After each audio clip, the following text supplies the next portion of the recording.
Okay, so what is Rotary Positional Embedding, or RoPE, and why is it used for? What is it used for?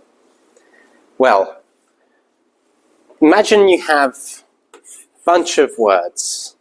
You have word 1, hello, and then you have word 2,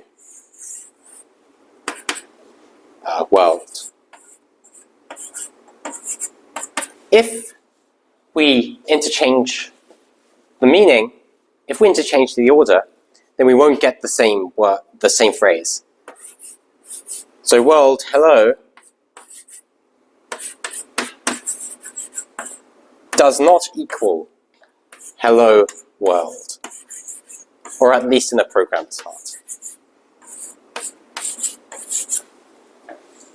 So when a large language model processes these words, it needs some way to distinguish between words ordered in a different way. So we need to attach the position into the words somehow.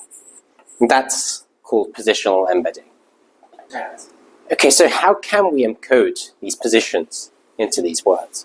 Well, words tend to be represented in terms of a list of numbers. So we have a list of numbers. And if you recall, these lists of numbers can be represented in a coordinate system where they are just an arrow. We need some way of altering this arrow so that it encodes this position. Well, there's not many things you can do with an arrow. You can make it longer, but that's no good because we don't really want the length to mean anything here. We're interested in the direction. So what we do with an arrow, the other thing you can do is you can rotate it. That's why it's called Rotary Positional Encoding, because say this is number X and this is number Y. And these are just two numbers of the massive list of numbers we have. Take this pair of numbers, which represents an arrow, we rotate the arrow.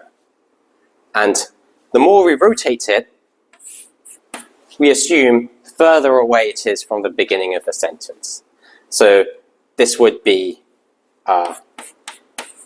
hello, this would be world, and this would be the exclamation mark we tend to put after that.